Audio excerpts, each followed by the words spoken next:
it's a lovely day here in Brooklyn, New York. The weather's been pretty decent the last couple of days. It's good to be back at this place, my favorite school, actually. Wow. I would say eye contact, pacing, not too fast, not too slow. Okay. You know, making certain points in your speech where you want to emphasize, and there's two ways to emphasize. One is to speak strongly, this point, and another is to whisper it, you know. To get people's attention. But it can be either extreme will get people, whispering works, you'd be surprised because they'll lean in and they want to hear what you're saying. They may even ask you to repeat it. No problem. And then you repeat, you know? So it's little tricks like this. Do you still get nervous? When you're making a speech? I don't get nervous anymore. I mean, I got all the jitters when I did my first teaching job, real teaching job at Barrico College in 2004, before I started at St. John's. Okay. I sort of got all the jitters out with those classes. Wow. Once I got it past that, I moved on to the college, regular colleges, because Barrico was a very small college. I don't get nervous at all.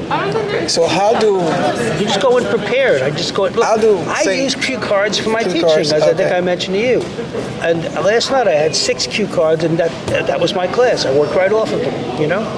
So, say if somebody get nervous, how do you breathing? You ever hear of breathing exercises? Kind of.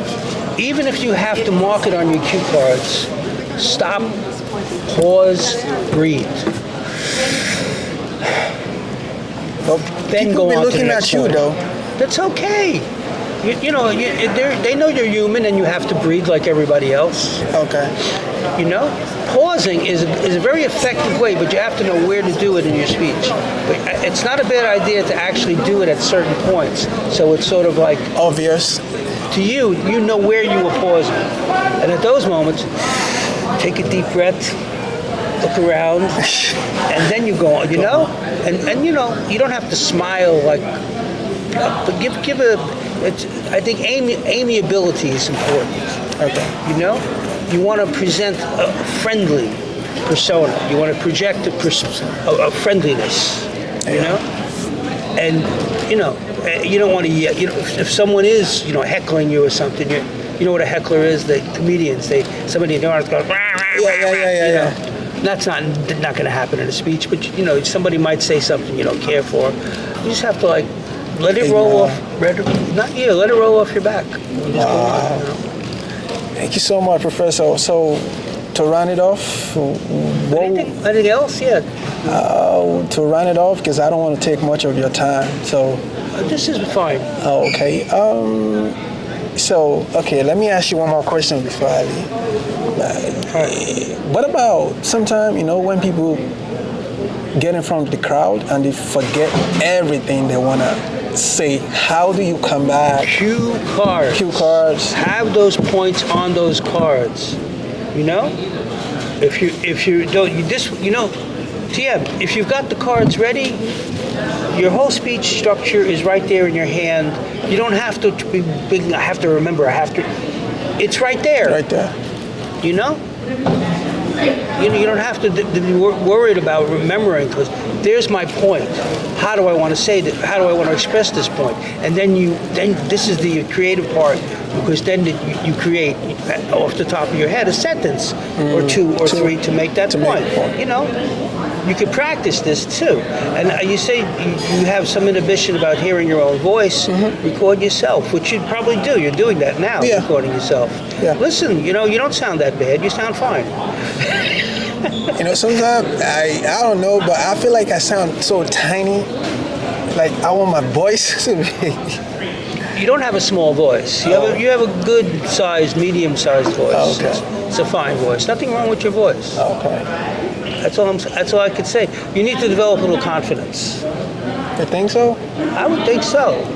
But the way we met, that was confidence building, and it was appreciated. As I mentioned to you, I would never approach anybody else like that. So it was really good for me.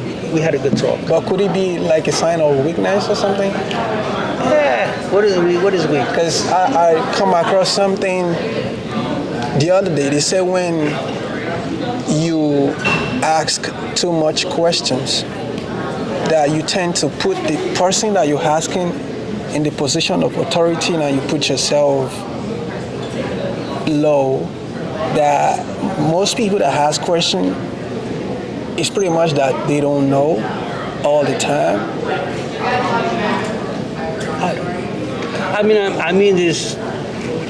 There are probably some people we would ask the question would, all of a sudden act all puffy and huffy about.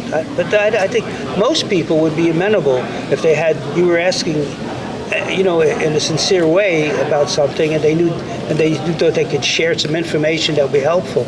I think they'd be happy to. I think most people. So when people ask you a question, right, and you're trying to provide an answer to that question, do you see yourself as a superior authority? Or? No. Okay, you're just sharing. I even discouraged being called professor. And I'm not a professor technically, because professors have doctorates. I don't have a doctorate. But still. I know, they still call all the teachers professor, but I discourage it because I don't really profess anything in my classes. Okay. I don't profess myself as an authority on anything. I like to present ideas for my students, and what they want to think about them is up to them. I will never, ever tell anybody what to think. Sometimes that's difficult in these places with the what you might call the liberal, politically correct establishment. Yeah. The way things are now, everybody must be in lockstep with a certain political thought. Yeah. I never push politics in my class. I never tell anybody, this is the way it is, you have to think like this. I present material, and they come up with their own ideas. Yes, wow. So I'm just giving you my point of view as a teacher. Point of view. I come to my classes and my students with humility. Last night, I had a very good class, and I was very humble. Wow. Do you learn from the students too? Yes, I learn from the students too. Yeah, they make points about questions I pose that I hadn't thought about, and they point something out. They get you to that point, like, oh. They get me to that point, and I say, that's another way to look at it. I don't tell anybody they're wrong. But there should be like a base, whether they're wrong or right, because people have different ideas. Yeah, you understand? But there should be differently. There should be like the baseline. Like you say this, it's no good. You say this is good. Certainly, yes. Sometimes. Yeah, because sometimes you have to say, don't. That's not. You're kind of like way off base with that idea. That happened last night too. I asked for something inferred in the story, and the fellow raised his hand and spoke with great authority about not what was inferred, but what literally was in the story. And I had to say, no. Infer means imply. Not what simple little word like that. So how are you preparing for the coming semester? I'm excited. I'm glad that the weather is improved. Yeah. Summer was brutal. I know. And this is a nice, as you can see, a very pleasant place to be. Yeah. I'll be here on Saturdays and with my class, and I'm looking forward to it. During the week, I've got the 2 online classes and a couple of live ones at St. John's, and it's going to be busy, but we'll get through it. So which one do you like better, online or in person class? In person. Why? You see, online is convenient, and but it's not like live. It's live is a different energy. Oh, okay. Yeah, different energy. The only good thing about live online is it's convenient. You don't have to leave. Is it convenient for you? Yeah, I'm in my house. How could not that? Of course, it's convenient. But that saves you money. Saves me gas. I don't drive anywhere. Yeah. If you need like a lunch, you could easily get inside your house and make up sandwiches. I could be sitting there sipping on a pot of coffee that I brewed myself. So why you don't like that? Because I do like that, but I still prefer. You asked me which I preferred, okay. And I prefer the live classroom. Oh, okay. I told the 2 people here I don't want to teach online at this place. I had a bad experience last spring with a class. Wow. Where they, see, there's two types of online classes. There's synchronous and then there's asynchronous. Classes get designated online as synchronous. That means you have to come to the Zoom room such and such a time, such and such a day, twice a week. If not, you're absent. Asynchronous means you don't have to come into any meetings. You can do the whole thing. Okay. doing When you want doing to. the material. Yeah. You know, I'm doing my meetings every week, Yeah. and then here. Asynchronous did not work at this place because you know nobody was doing work, and it was very frustrating. You know. You know they're still young. No, these were older. This is a. They're still young.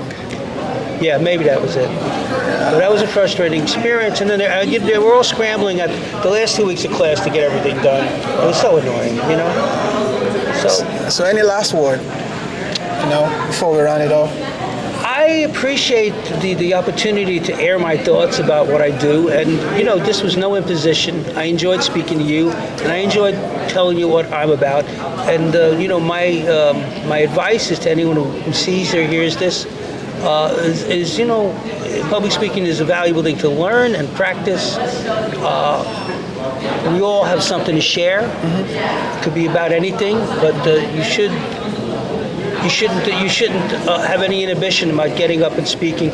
People won't bite you. An audience, the audience wants to love you. They want to. They really do. And let's not be afraid of that for sure. Yeah. Let's not be afraid of being loved. We just don't know. Huh? I said we just don't know that. Well, I'm just saying they want to. They may not. If you come off like a bumbling idiot, maybe they won't. But if you just be yourself and be a human being, they probably will like you. That's all. All right, Professor. All right. Thank you so much. You're welcome. I wish you best of luck in this semester. Yeah, and the same to you. And with this little thing you're doing, I think it's a nice public service. Thank you. Like and subscribe to TM Universities. See you on the next one.